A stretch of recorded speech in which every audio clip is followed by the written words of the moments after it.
What's up, everyone? Welcome to the video. We are here breaking down the Bank of America 400 at the Charlotte Roval at Charlotte Motor Speedway. And fortunate enough for us, this is our sixth and final road course race of the season. As you guys know, I'm not the biggest road course fan. Now, they can be pretty good for DFS purposes. I actually had 2 takedowns at road courses this year, but outside of that, it's very boring. I hate watching them. And I feel like a lot of times the chaos at the end, or if guys just get turned, it always happens to be my guy. So maybe we'll get a bit lucky this week.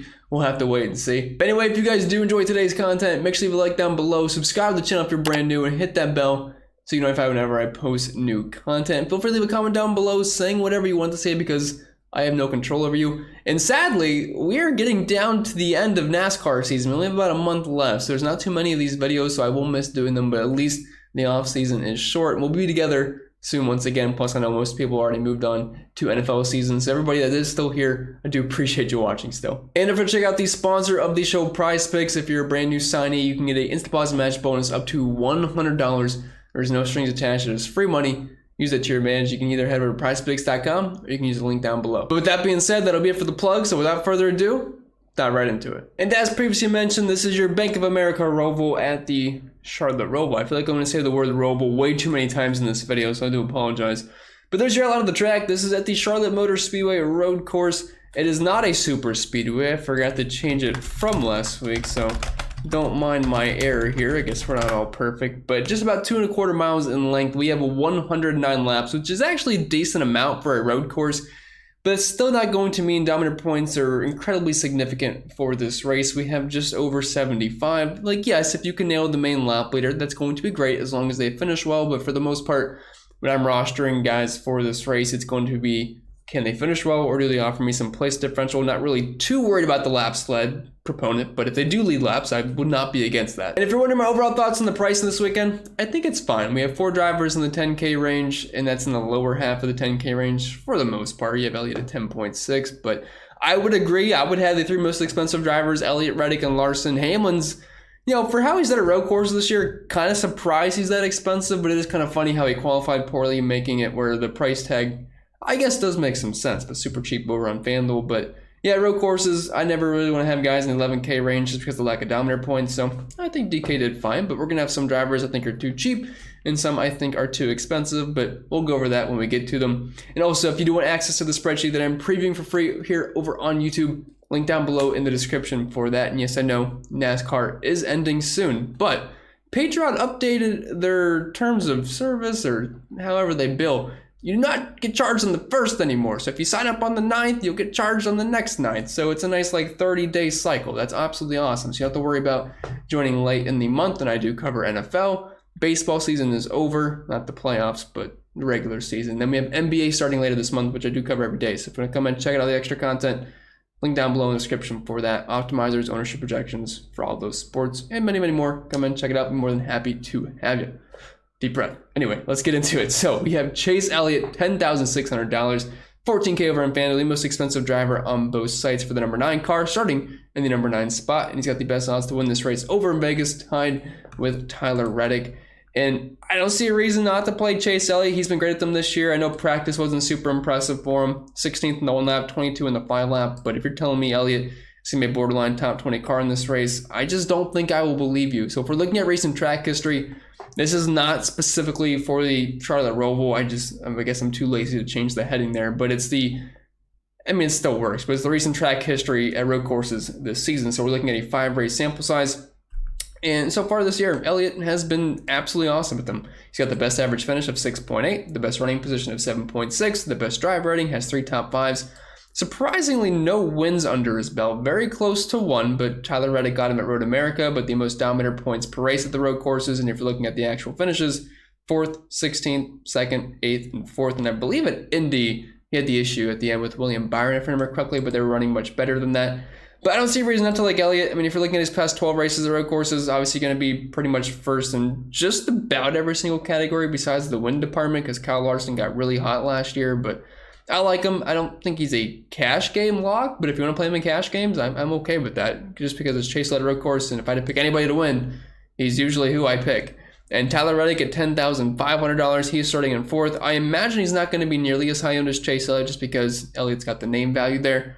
But Reddick's been really good at the road courses this year. I mean, there's no doubt about that. And he was faster in practice, top 10 across the board here. We didn't get too much practice. They did just some 1 and 5 laps mixed in, but at least nice to see who was a little bit fast, at least in practice. But I'm not going to try to overreact too much to it. But the second best driver rating of all drivers at the road courses this year. He's got 2 wins, which does lead all drivers, 3 top 5s, 4 top 10s.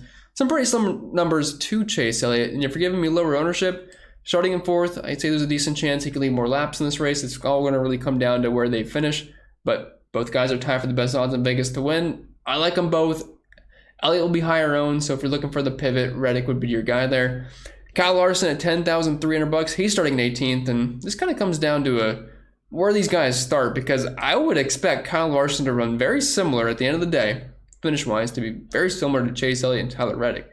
And if you're going to give me an extra 10-ish spots or even close to 15 spots compared to Tyler Reddick for Kyle Larson starting in 18th, who was 7th in practice, which was faster than Tyler Reddick, if you're playing cash games, Larson's definitely much safer. And he has been solid the road courses this year, just have a win. Battle with Chase Elliott at the end there, has 2 top 5s, a few laps led mixed in there, 1 at Watkins Glen recently. Issues at Indy, so we can kind of throw that out, but then 3rd at Road America. I think he's an awesome play. He's probably going to project the best of anybody on this slate. I have not yet run my projections or ownership projections, but I have to assume Larson's probably going to be the top of the board from where you project him to finish and when it coincides with the starting position. So yeah, definitely like him for the PD for playing cash games and you have the money for Larson. I like him a lot. Denny Hamlin at $10,100. I think he might be a better FanDuel play because he's a lot cheaper over there. DraftKings priced him up high, which I wasn't really expecting, because if you're looking at Hamlin at road courses this year, he has 1 top 15 finish, 4 top 20s. You basically expect him to finish around 15th to 20th. And that's okay starting at 24th, but at near $10,000 price point, like, just give me Kyle Larson, a guy that I think has a legit chance to win this race. So while Hamlin back in the day was a very good road course racer, with the next gen car, the Toyotas just have not been nearly as good as some of these other guys. And then dropping out of the 9K range, we have William Byron, $9,900. He is starting in 2nd. Some of the best odds to win. I believe he is actually 3rd behind Elliott and Tyler Reddick, but he was very fast in practice, 3rd in the 1 lap and 1st in the 5 lap. His car also looks really good. I believe he's got like a white Valvoline, if I remember correctly, but it looks really, really nice. Hasn't absolutely killed it at the road courses this year. Only 1 top 10 finish, although he was on his way to a pretty good finish. I believe it was at Indy, if I remember correctly, but they got screwed up. But besides that, 16th, 9th, 12th, 22nd's not great, but he does have a nice starting position to work with in this one. And I think he should be able to hold a similar position, and I would not be surprised if he got up front at some point. Now, he is going to have Joey Logano beside him to start the race. Both cars are pretty fast, but I think Byron's definitely got a chance to get up front and lead some laps. I'm not saying he's a lock to, but nearly $10,000, it's kind of tough for where he's starting, but he's purely a tournament play for me, but definitely a guy that has the potential to win. Ryan Blaney at $9,700. He is starting in 6th, and while he hasn't been terrible at road courses or anything this year, it's just kind of tough to really imagine he's going to improve upon the starting position too much. He has 2 top 10s and 3 top 15s, but no top 5s this year. Does have a few laps led mixed in, but his best finish at 1 is 6. Like, yeah, I expect probably a top 8 run from Blaney, but at his price point, you don't necessarily have to have him to win. Maybe like a top 3, but I think chances are that does not happen. So I'll have some limited exposure to Blaney. Joey Logano at $9,600. He's starting in the pole, and we did not have a good start to the season at the road courses, but he has been doing strong recently, where he was 6th at Indy and 3rd at Watkins Glen, and he was also 4th across the board in practice. And Logano's never been a bad road course racer, so it all comes down to how important you think some of these lap led points are going to be, because he's probably going to lead the laps early on, and we'll see how far he can stretch it out. Now, he's going to have some pretty good cars behind him. You have Cindric, who was fast, Daniel Suarez, William Byron right beside him, and Tyler Reddick. So, I mean, he could check out for sure, but at some point, I think somebody's going to get him. Some guys are going to stay out for stages, so he's not going to be a lock to just lead the entire race or anything, so keep that in mind. I probably would not play him in cash games and tournaments. Even then, I'd probably have a hard time getting to a lot of. Now, again, you have other guys that are ones I didn't even mention. AJ Allmendinger, Christopher Bell, Ross Chastain. All these guys are usually pretty fast at road courses, especially AJ Allmendinger, who was 1st in practice. He's $9,400. Like, personally, for me, I would rather play Allmendinger than Joey Logano, because I get a little bit more of a safety net with the guy that has similar odds starting 6 spots further back. And if you're looking at how he's performed at road courses this year, there's been a lot of times where he just finds himself in some trouble, but still 3 top 10s in the top 5, and finished 2nd in Watkins Glen, 7th at Indy, 9th at Road America. And I feel like every single race he's had an issue at some point. So, I mean, there's a reason he's always in these road course races. He's absolutely awesome at them. So, loving Allmendinger. I'll play a good chunk of him. Christopher Bell at $9,300. He's starting in 8th, and he's been like the one Toyota I'm fine with rostering at these road courses because he's been the best of the bunch. 14th in the 1 lap in practice, 8th in the 5 lap. I know for where he's starting, that's not super impressive, but he's at a top 5, 2 top 10s, and 4 top 20s. So he's only finished outside the top 20 just once at a road course this year. 8th at Watkins Glen, 12th at Indy, 3rd at Coda early in the season. I'm probably not going to have a ton of Christopher Bell. I would rather play AJ Allmendinger, but I don't think he's necessarily a bad play, just not someone I'm really going to go my way to play. Like in my free max, I would doubt I have Christopher Bell. Ross Chastain, $9,000. More expensive over on FanDuel. I actually don't mind the price point here. The thing is, though, he might be going to the rear because he had the issue in qualifying during his lap. So starting in 10th, there's a chance he's going to be to the rear, which does suck because we have seen passing be pretty difficult at these track types this year. But Chastain has been one of the fastest drivers at road courses. It's just the past 2 races at them, he's had some pretty tough luck. 27th at Indy, 21st at Watkins Glen. If he goes to the rear, I'm probably not going to be super interested. Like, you could still play him, but if he does not end up going to the rear and everything's fine with the car, that's not a bad price point for Ross at a road course. I believe he's been in the 10K range for road courses, and I've been all about it, so I don't really think I'm going to stop now. And his teammate, Daniel Suarez, was super fast, so I have to imagine the Trackhouse cars who've been excellent road courses this year will still have some speed. And dropping down to the 8K range, we have Martin Truex Jr., $8,800. He's starting in 19th, and man, if this was back in the day or any other year, and we had Truex at a road course below 9K starting in 19th, he would definitely be the highest owned play on the slate, at least close to it. But Toyotas in general have not been great at road courses this year. Like Truex, 23rd, 21st, 13th, 26th, 7th. Like, yeah, there's a decent chance I think Truex finishes inside the top 15, but this would usually be a lot more appealing. At the price point, it works. I mean, 19th in the 1 lap in practice, which is right where he qualified, 12th in the 5 lap. If you roster Truex, it's going to feel good because of the price, but I'm going to be honest, you're probably going to be battling for a top 15. So if he's going to be high owned, I might just rather be underweight and be overweight on guys like Cindric, like Suarez, who are very, very similar plays here, but I think you can play both. I wouldn't be surprised if both finish in the top 3 or the top 5 here. Some great odds to win this race over in Vegas, plus 1,000 for Cindric, plus 1,200 for Daniel Suarez. Cindric was a little bit faster in practice, P2 in the 1 and 5 lap, and Suarez was top 5 in both. And if you're looking at the numbers for them at road courses this year, Cindric's been awesome. Average finish of 7, which is only behind Chase Elliott by 0.2. 2 top 5s, 4 top 10s. And this should be not surprising at all. He was awesome in the Xfinity Series of road courses, and that has translated to the Cup Series. I mean, just some guys are good at road courses, some guys are not. I know it seems like a lot more drivers are becoming really good at road courses, but some are definitely better than the others, and Cindric is really, really good. And Daniel Suarez is just Trackhouse has had a lot of speed in these cars at these track types. He won at Sonoma, 5th at Road America, 5th at Watkins Glen, 20th at Indy, but he was near the front at the end of that race. Just ended up getting taken out. That race was a disaster. 24th at Coda. I like Suarez a lot. I'll probably have similar exposure on both of these drivers, but Cindric starting 2 spots further back might make him just a little bit higher owned for me. Chase Briscoe, $8,300. He's starting in 17th. I feel like he's always like in play at road courses, but it just not work out this year. I mean, best finish is 14th, and then 25th, 23rd, and 30th. Not a ton of interest here. Kyle Busch at $8,100. I think he's going to be popular just because this is Kyle Busch starting in 20th at $8,100. This is the cheapest I can ever remember him being at a clash race or something. Maybe the lowest I've ever seen him. I don't know. But he was 21st in practice, qualified 20th. He's probably going to be a borderline top 15, top 20 car. So I feel like probably being underweight on this ownership here. Now, is it possible for him to pay off? Yes, he did get lucky that one race, I believe, where he finished 11th at Indy. Just chaos ensued. But outside of that, 32nd, 29th, 30th, and 28th. I have no reason to believe why Kyle Busch is just going to be fast out of nowhere for this race. So while he's probably going to be popular, I would rather probably be underweight on this. Dropping down to the 7K range, we have Kevin Harvick at a nice price point of $7,900. He's starting in 22nd. Like, I would much rather play Harvick than I would Kyle Busch. He's $200 cheaper. He starts 2 spots further back. And he's actually had some good finishes at the road courses this year. He's a top 5, 2 top 10s, 4 top 15s, 12th at Watkins Glen, 33rd at Indy. We can kind of cross that off. I believe he was running not bad until he had the issue, and then 10th, 4th, and 11th. So if we just remove Indy, like, he's had a really good season at road courses this year. Not super fast or anything. Was really fast at Sonoma, but he's just good at just avoiding carnage and picking up good finishes, which is really all I can ask for. Chris Buescher, $7,800. He's starting in 21st. Very similar play. Like, these are probably two of the better plays on the slate. But Buescher's been a top 10 machine at the road courses this season. He wasn't great in practice, but I'm willing to look past that. 4 top 10s of them this year. Does have a top 5. Just been insanely good. Him and Michael McDowell, 9th, 10th, 6th, 2nd, and 21st. So for where he's starting, I know he normally has track position to work with, but hopefully he can move through the field. And if he can, should be a top 10 contender, and he's below $8,000. Noah Gragson, $7,600. He's starting in 29th. He's fine at road courses. We didn't get too much out of him. 24th in the 1 lap, 23rd in the 5 lap. Obviously don't have anything as far as cup data is concerned, but he's going to be in the 48 car, and Hendrick is good at road courses, so I don't think he's a bad play at $7,600 starting in 29th.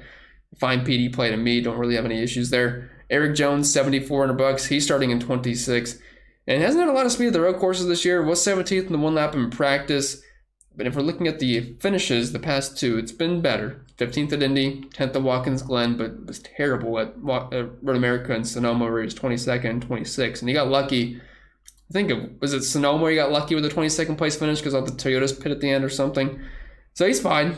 Like, him and Gregson are pretty similar plays in my opinion. But Eric Jones does have more cup experience, so you usually would want to lean in that direction, especially for a road course. Michael McDowell, $7,300. He's starting at 11th. It always feels weird playing McDowell because he always qualifies well at these road courses and he just doesn't have that big name value, but he finishes near the top at road courses, so we have to play him starting in 11th, 6th, 8th, 3rd, and 13th. He has not finished outside of the top 15 at a road course this year. I don't think any other driver can say that. I'd have to look at it, but I just think eyeballing it, no other driver has done that. I guess besides Austin Cindric, where he does have 5 top 15s, but outside of that, I believe that those are the only 2. So you have to have Anderson McDowell. He just has speed at these track types, and he's always been good at these, and you just can't deny it. Bubba Wallace, $7,200. He's starting in 14th. I don't play Bubba at road courses, especially when he's starting closer to the front. He got lucky at Indy. 35th at Watkins Glen, 35th, 36th, 38th. No thank you on Bubba. Give me Michael McDowell every day of the week over Bubba. Brad Keselowski, $7,000. He's starting all the way back in 31st. He's fine to me. Outside of Road America, where he finished 33rd, 19th, 20th, 10th, 14th. That's inside the top 20 each and every single time. I think he's a fine PD play. And his teammates had a lot of speed at the road courses this year. Dropping down to the 6K range, Austin Dillon, $6,900. He's starting at 15th. He's been all right. I mean, that's really the best way I can describe it. Outside of Indy and Road America, we finished 30th and 31st, 10th, 11th, 17th. He used to be a terrible road course racer, but now he's not too bad. Practice wasn't great though. 20th in the 1 lap, 21st in the 5 lap. I don't really see myself having much Austin Dillon, to be honest. Cole Custer honestly looks a little bit more appealing because he was faster in practice. 6th in the 1 lap, 5th in the 5 lap. He's starting 3 spots further up. I don't think Custer's going to have any ownership at nearly $7,000 starting in 12th, but I don't mind it. I mean, 11th, 9th, and 15th, the past 3 road course races. We're going to get some pretty low ownership, and he could be an excellent pivot off of Eric Almirola if he's just going to be slow and ride around the back all day, so I don't mind that as a pivot play. Ty Gibbs, $6,500. He's starting in 16th. Pretty good road course racer. Finished 17th at Indy earlier in the season. If we're looking at what he did in practice today, 15th and 16th, which is right around where he's starting. It's kind of weird. It feels like all the Toyotas qualified right where they practice. So I don't really see too much gain from Ty Gibbs here, possibly, so it's just really whatever the optimizer gives me on Gibbs. I'm not going my way to play him. Almirola, $6,400. He's starting all the way nearly in the back in 37th. He should be able to gain spots, but after he gets to like 30th place, it's like, how far can he go? Because I don't think he's going to have a ton of speed here. He was slow in practice, 32nd in the 1 lap, 27th in the 5 lap, and his finishes this year are 29th, 38th, 28th, 14th, and 19th. If you're playing tournaments, I think it makes sense to get away from Eric Almirola. Pivot to guys like Cole Custer. Pivot to guys like Austin Dillon. Maybe even Justin Haley, who's shown some better finishing upside this year. And speaking of Haley, $6,200. He's starting at 13th. Did have a 12th place finish at Sonoma, 15th at Coda, 18th, 19th, 24th. I don't expect him to gain spots, but you can get some nice leverage off of Eric Almirola. He's going to probably be very high owned and obviously showed more speed in practice as well, being 14th in the 5 lap. And 23rd in the 1 lap, but I'm just saying Almirola's a lot safer, but I don't think the ceiling's as high as it might seem. And Ricky Stenhouse Jr., he's starting at 25th, slow in practice. I haven't really played him at the road courses this year. He hasn't killed it. But if he did put up a 15th, 13th place finish like he did the past 2 road course races, that would definitely pay off at $6,000 starting in 25th, but I'm not expecting him to have speed whatsoever.